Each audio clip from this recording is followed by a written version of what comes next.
ఎన్నికల కౌంటింగ్ రోజున ఏం జరిగిందో తెలియదు కానీ ముక్కు ముఖం తెలియని కూటమి అభ్యర్థుల్లో చాలామంది వైసీపీ అభ్యర్థులపై ఘన విజయాలు సొంతం చేసుకున్న సంగతి తెలిసిందే. అలాగే పలు నియోజకవర్గాల్లో నెల రోజుల ముందు ప్రచారం చేసిన అభ్యర్థులు కూడా రికార్డు స్థాయిలో గెలుపొందారు. అయితే మామూలుగా గెలుపొందితే అనుమానాలు వచ్చేవి కావు. కూటమి నేతలు ప్రకటించిన హామీలకు ప్రజలు ఆకర్షితులై జగన్మోహన్ రెడ్డిని ఓడించారనుకోవచ్చు. కానీ దాదాపు ఒక్కో అభ్యర్థి 60 నుంచి 90,000 మెజారిటీ ఓట్లతో గెలుపొందడంతో అటు వైసీపీ ఇటు ప్రజలు ఈ యొక్క ఫలితాలపై అనుమానాలను వ్యక్తం చేస్తున్నారు.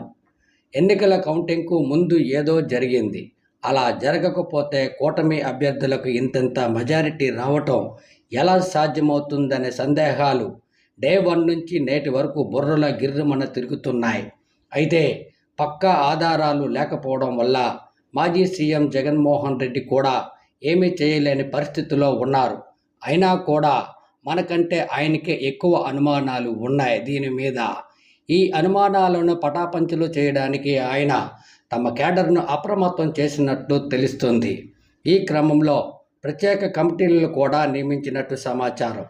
అయితే ఎన్నికల కౌంటింగ్కు రోజున బూతుల్లో ఉన్న సిబ్బంది నిర్వాహకం కౌంటింగ్ చేయాల్సిన ఈవీఎం ప్యాడ్లను ఓట్లను లెక్క పెట్టకుండా సాంకేతిక లోపం ఉందని చెప్పి వాటిని పక్కకు పెట్టేసిన ఉదంతాలకు సంబంధించిన వీడియోలు, కొన్ని బూత్లలో సిబ్బంది వైసీపీ ఏజెంట్లపై మండిపడటం, ఏజెంట్లు అడిగిన ప్రశ్నలకు సమాధానాలు చెప్పకుండా దాటవేసే వైఖరి, ఎమ్మెల్యేలకు ఓట్ల కౌంటింగ్లోకి ఎంపీలకు చెందిన ఈవీఎంలు రావడం, దీనిపై ప్రశ్నించిన వైసీపీ ఏజెంట్లకు సరైన సమాధానం చెప్పకపోవడం, పోలైన ఓట్లు ఒక సంఖ్య అయితే కౌంటింగ్లో చూపించిన వేరే సంఖ్య ప్రకటించినప్పుడు కూడా వైసీపీ ఏజెంట్లు నిలదీసిన సందర్భాలు ఉన్నాయి.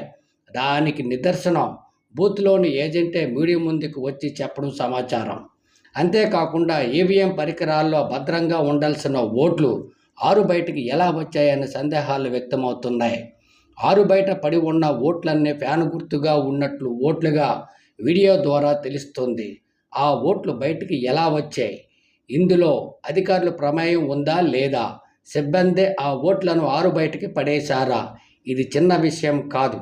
దీనిపై అధికారులు తక్షణం స్పందించాల్సి ఉంది. 6 బయట పడి ఉన్న ఫ్యాన్ గుర్తు ఓట్లపై నిగ్గు తేల్చాలి. ఈవీఎం నుంచి తీసేసిన లేదా వేరే చోటు నుంచి తీసుకొచ్చినవా అన్న విషయాలపై తేల్చాల్సిన బాధ్యత అధికారులపై ఉందనే వాదనలు కూడా వినిపిస్తున్నాయి. అసలు ఈవీఎంలలో ఉండాల్సిన ఓట్లు ఎందుకు బయటికి పడేశారన్న దానిపై నిగ్గు తేలాలని ప్రతి ఒక్కరూ డిమాండ్ చేస్తున్నారు. అలాగే మరో అంశం, ఈవీఎంలో నుంచి ఓట్లను తీసి పెడుతున్న వీడియో కూడా చక్కర్లు కొడుతుంది. అలాగే మరో వీడియో, ఒక ప్రైవేటు కారులో ఈవీఎంలు ఉండడం కొంతమంది యువకులు గమనించి ఆ కారును అడ్డగించి కారు డ్రైవర్ను నిలదీసిన వీడియో కూడా ఇప్పుడు వైరల్ అవుతుంది. భద్రతా వలయంలో ఉండాల్సిన ఈవీఎంలు కారులో ఎందుకున్నాయనే ప్రశ్నలు ఉత్పన్నమవుతున్నాయి. ఇవన్నీ గమనిస్తే కౌంటింగ్కు ముందు ఆ తర్వాత ఏదో జరిగిందనే అనుమానాలు మరింత బలాన్ని చేకూర్చుతున్నాయి. రాజకీయంగా మాజీ సీఎం జగన్మోహన్ రెడ్డిని ఎదుర్కోలేక చంద్రబాబు ఇలాంటి కుట్రకు పాల్పడ్డారని ప్రజలు మండిపడుతున్నారు. అయితే ఓట్లేసినప్పుడు బయటికి రాని మహిళలు జగన్మోహన్ రెడ్డి ఓటమి పాలయ్యారని తెలుసుకోగానే వెంటనే చాలామంది మహిళలు రోడ్లపైకి వచ్చి కుట్ర రాజకీయాలు చేసి జగన్మోహన్ రెడ్డిని ఓడించారంటూ ఆరోపిస్తున్నారు. రీకౌంటింగ్ చేస్తే అసలు నిజాలు బయటపడతాయని, జగనన్న దీనిపై న్యాయ పోరాటం చెయ్యన్నా అంటూ మహిళలు కోరుతున్నారు. న్యాయస్థానంలో మనకు తప్పకుండా న్యాయం జరుగుతుంది, అందుకు నీ వెంట మేముంటామంటూ భరోసా కల్పిస్తున్నారు. వైసీపీ నేతలు ఎన్నికల కౌంటింగ్పై ఒక రాష్ట్రమే కాకుండా దేశవ్యాప్తంగా చర్చ జరిగేలా చేస్తే ఫలితం ఉండవచ్చు.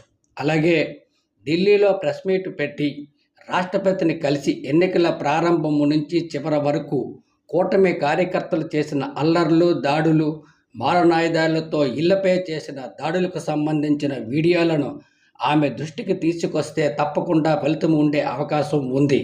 పైగా దేశవ్యాప్తంగా ఈ విషయంపై చర్చ జరిగే అవకాశం కూడా ఉంది.